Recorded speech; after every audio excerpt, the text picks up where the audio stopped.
Hello everyone, welcome you all in civils lane. तो आज हम लोग इस वीडियो में बात करने वाले हैं कि रिवीजन कैसे करें। ठीक है, how we should do the revision, या फिर यूं कह लें कि बेसिकली जो आप पढ़ते हैं किसी भी चीज़ को, how to read and then you proceed towards the revision, तो उस चीज़ को कैसे एग्जीक्यूट करना होता है डेली। और कुछ और भी बातें हैं।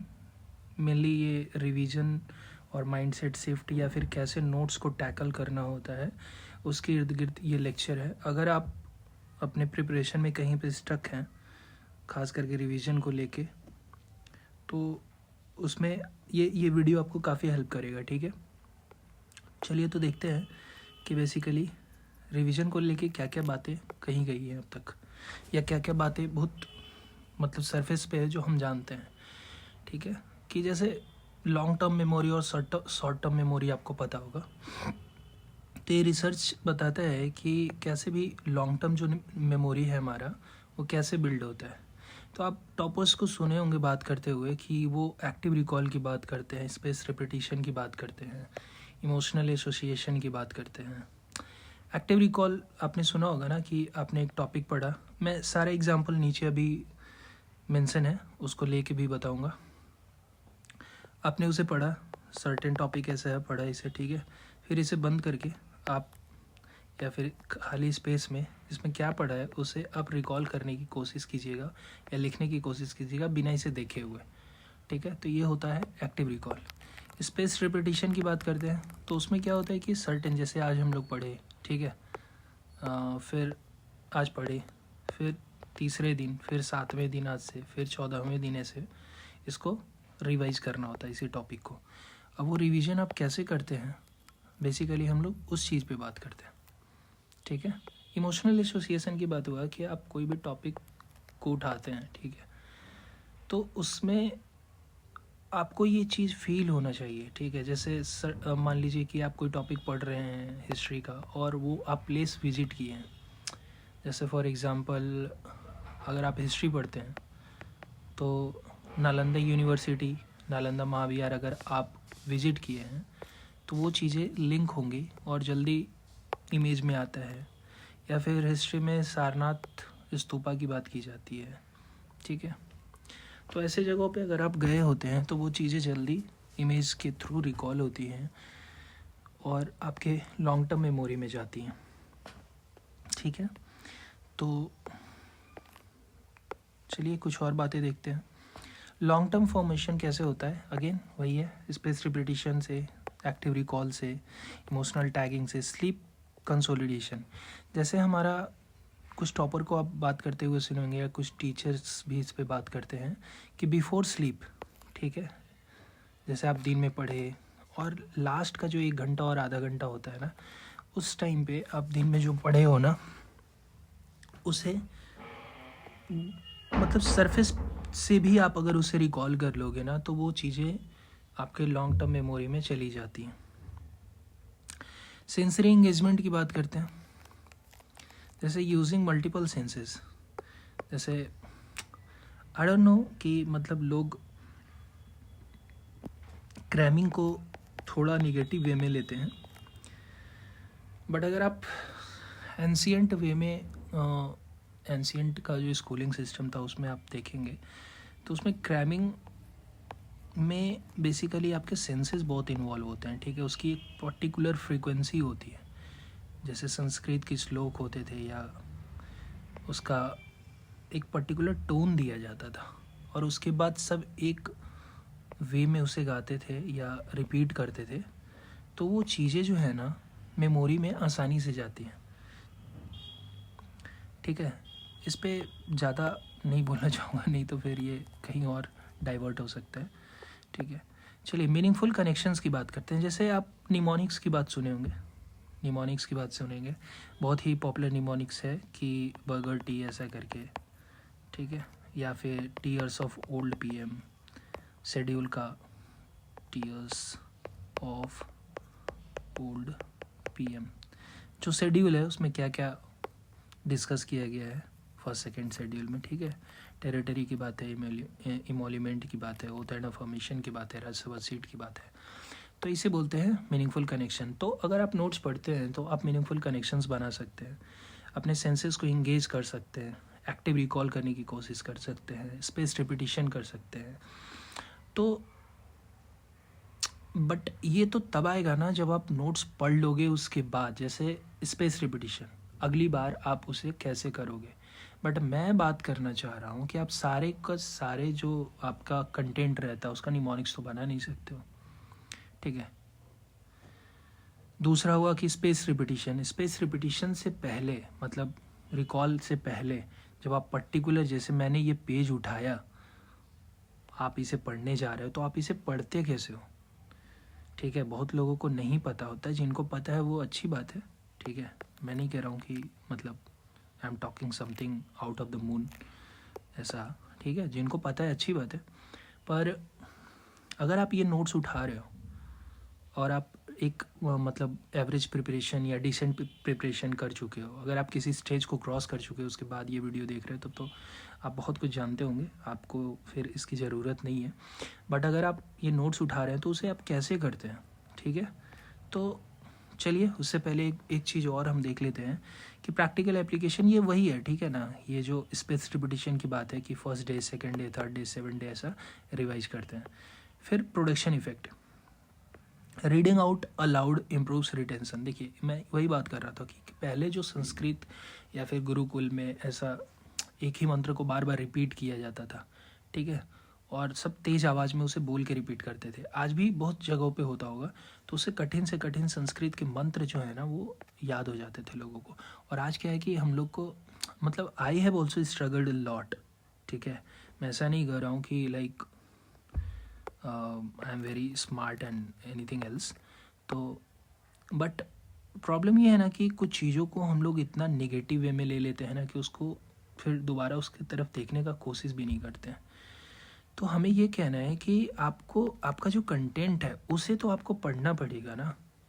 आप बिना पढ़े निमोनिक्स नहीं बना सकते हैं, ठीक है। 2-4 चीज़ आपके पास रह जाएंगी जो बहुत सरफेस पे हाईलाइटेड है, लेकिन आपको भी पता होगा कि उससे सवाल नहीं आते हैं अब, और आते भी हैं तो वो सब बनाते हैं, वो आप भी बना लोगे।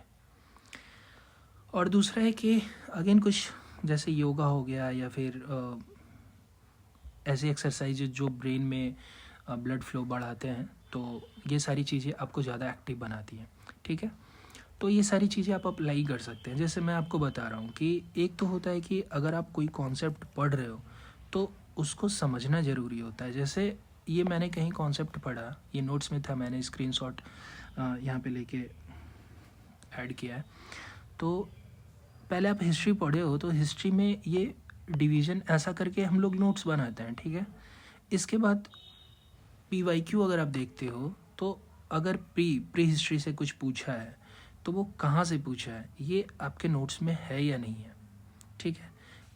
प्रोटो हिस्ट्री IBC, ठीक है, यहाँ से तो सवाल आते ही आते हैं। फिर हिस्टोरिक, तो ये समझने के लिए हो गया, ठीक है। ये अगर आप कुछ भी नहीं याद रहेगा ना आपको, तो अगर आपने ऐसा करके खुद को समझाया है कि अच्छा ये चीज़ें ऐसे होती हैं, तो ये स्ट्राइक करेंगे आपके दिमाग में, समझ रहे हैं आप। तो जब आप नोट्स बनाते हैं तो उसमें हर तरह की चीज़ें एडिशन होनी चाहिए, ठीक है। जहाँ पे ज़रूरत पड़े निमोनिक्स होना चाहिए, जहाँ पे कॉम्प्लेक्स आपको लग रहा है चीज़ें, वहाँ पे कैसे ब्रेक डाउन करके उसको स्ट्रक्चर के फॉर्म में याद कर सकते हैं, इमेज के फॉर्म में याद कर सकते हैं, वो ऐड कर सकते हैं आप। सॉरी, चलिए तो इसके आगे मैं कुछ और एग्जांपल लेके बताने की कोशिश करूँगा कि बेसिकली क्या करना होता है। अगेन फिर से ये वही है, कुछ टाइम लाइन से बहुत सारे सवाल आते हैं। तो अगर आपको टाइम लाइन प्रॉब्लम करता है या आप पढ़े हैं तो टाइम लाइन आप आराम से नोट्स पे लेके कॉपी पेन उठा के एक बार खुद को बता सकते हैं, आप जहाँ भी है उसको समराइज कर सकते हैं, ठीक है। इससे होगा क्या कि जब आप दूसरी बार आओगे ना इस पर रिकॉल करने में, ये आपको बहुत आसानी होगा, ये आप तुरंत देख लोगे, ठीक है, कि अच्छा ये प्री हिस्ट्री, इससे एक मोटा मोटी टाइम लाइन इससे पीछे था, प्री हिस्ट्री था, यहाँ से यहाँ तक हमारा IBC पीरियड था, इसमें अर्ली पीरियड था, अर्बन पीरियड, फिर बाद में डिक्लाइन होने लगा, लेट हरप्पन पीरियड, तो रूलर वो था, ठीक है। इसके बाद वैदिक एज आता है, अर्ली वैदिक एज, लेटर वैदिक एज, ठीक है, महाजनपदा का पीरियड आता है, उसमें मगधा का डिस्कशन होता है उसी टाइम फ्रेम में ऑलमोस्ट, ठीक है। बुद्धिज्म जैनिज्म हम लोग पढ़ते हैं, फिर मौर्य, ठीक है, पोस्ट मौर्य, गुप्ता, ऐसे चलते रहता है। तो ये चीज़ें हुई, ठीक है। चलिए एक चीज़ और देखते हैं कि ठीक है, ये फिर प्री हिस्ट्री का नोट्स है, ठीक है। मतलब ये थोड़ा समरी नोट्स है, हम लोगों ने पेड ग्रुप में थोड़ा और भी एडिशन कर रखा है। चलिए तो वो अलग बात है। देखते हैं कि अगर आप ये पढ़ रहे हैं प्री हिस्ट्री, तो ऊपर आपने देखा ना कि आपका पैलियोलिथिक फेज था, मेसोलिथिक फेज था, नियोलिथिक फेज था, ठीक है। कुछ और ऐड कर लेते हैं, चाल्कोलिथिक और मेगालिथिक। तो ऑब्वियसली इसका टाइमलाइन ऐड करना पड़ेगा, इसके साइट्स कहाँ से हैं, वो इम्पॉर्टेंट साइट्स आपको पढ़ना पड़ेगा, इसके फीचर क्या हैं। एक और सवाल एडिशन इसमें बोलता है कि पॉटरी का कलर या टाइप क्या था, इन सब अलग अलग टाइम पीरियड में, या फिर कभी पर्टिकुलरली IBC लिख के भेज देगा, पूछ देगा, या वैदिक एज लिख के पूछ देगा। तो उन सब में पॉटरी का कलर क्या था, साइट्स तो आपको पता ही है। तो जैसे आपने ये पढ़ लिया, ठीक है, तो ये पढ़ने से पहले, इस नोट्स को पढ़ने से पहले या पढ़ने के बाद, जब भी आपको, अब आइए इस पेज पे, इम्पॉर्टेंट पेज पे, तो आपको यहाँ से समझ में आना चाहिए कि सवाल कैसे बनता है, ठीक है। एक तो पीरियड और टाइमलाइन, जो फर्स्ट और सेकंड कॉलम आप लोगों ने देखा, फिर साइट्स और फीचर, थर्ड और फोर्थ कॉलम, ठीक है। थर्ड और फोर्थ कॉलम साइट्स और फीचर की बात करता है, फिर पॉटरी का कलर का बात करता है, ठीक है। अब इसमें पैलियोलिथिक का 3 फेज अलग था, मेसोलिथिक में ऐसा था, ठीक है, वो चीज़ रिपीटेड है यहाँ पे। अब देखिए साइट्स में ये कुछ और सवाल जाके डीप में पूछते हैं कि 2-4 साइट्स दे देंगे, नॉर्थ साउथ उसके अरेंज करो, ईस्ट वेस्ट अरेंज करो, तो यहाँ पे मैपिंग इंपॉर्टेंट हो जाता है, समझ रहे हैं आप। और ये सारी चीज़ें एक तो जब आप नोट्स पढ़ते हो और PYQ देखते हो, तब आपको समझ में आती हैं कि यहाँ से सवाल कैसे बन रहा है। तो अगर आप पढ़े हैं, पैलियोलिथिक पढ़े हैं, तो उसको समराइज ऐसे आप किए हैं कि नहीं किए हैं, ठीक है। समराइज करने के बाद आपके जो साइट्स हैं, ठीक है, मोर और लेस जो साइट्स आते हैं वो PYQ के इर्द गिर्द ही मतलब नोट्स में आते हैं। But still if you are doing the PYQ, अगर कुछ मिसिंग है तो आप उसको यहाँ पे ऐड कर लीजिए, ठीक है। और टाइमलाइन याद कर लीजिए। अब आपको अगला स्टेज क्या करना होगा, यही है कि अगर आपने इसे सब पढ़ा, ठीक है, तो ये ना आप एक बार ऐसा रीड करके मत निकल जाओ। मैं वही कह रहा था, इस वीडियो का पर्पस वही है। एक तो इस जो आप पढ़ते हैं उसको वापस रिवीजन करना है। एक होता है कि मैंने नोट्स उठाया, ठीक है, पैलियोलिथिक टाइम इतना, भीमबेटका, बेलन वैली ऐसा, एंड से चलो ठीक है, मेसोलिथिक ऐसा।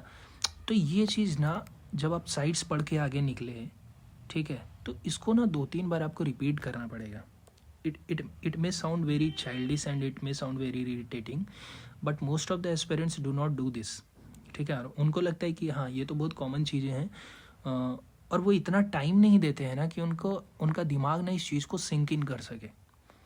समझ रहे हैं मैं क्या बोल रहा हूँ?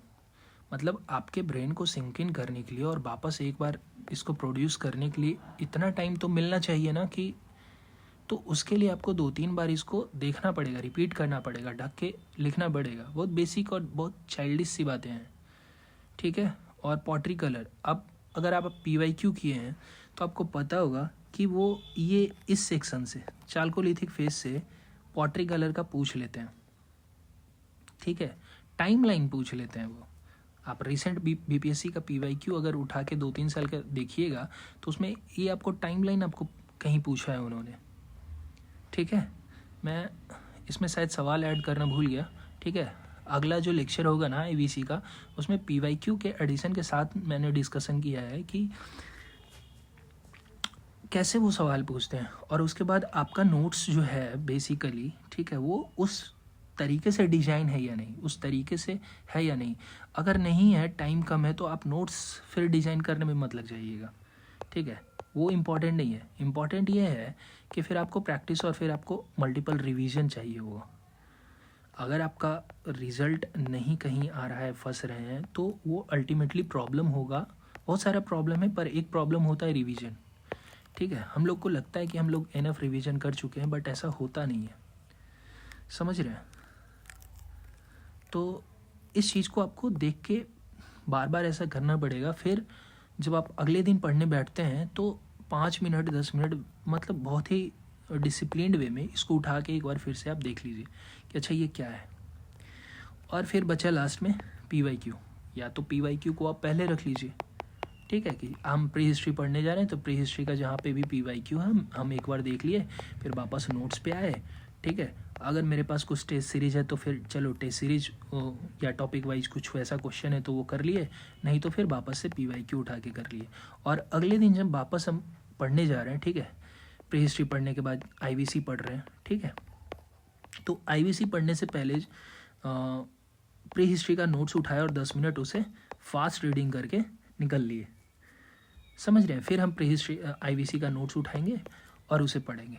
जब IBC का आप नोट्स उठाएंगे या प्री हिस्ट्री का नोट्स उठाएंगे तो एक बात और यहाँ पे मैं कहना चाहूँगा कि आप इसे जो है ना, देखिए, अगर आप प्रिपरेशन किए हैं और आप किसी भी स्टेज पे हैं तो हम लोग में ये प्रॉब्लम होता है ना कि जैसे कोई भी नया नोट्स उठा रहे हैं, IBC आज पढ़े या प्री हिस्ट्री आज पढ़े, तो अगली बार जब इसे पढ़ेंगे ना तो ये साइकिल ख़त्म होने में लगभग 20-25 दिन 30 दिन, जैसा जिसका डिसिप्लिन रहा और रूटीन रहा उस हिसाब से रिपीट होता है। फिर अगली बार हम इतने दिन के बाद इस पे आते हैं, तो फिर से जब प्री हिस्ट्री उठाते हैं ना तो ये लगता है कि अरे यार ये तो फिर से वही चीज़ है।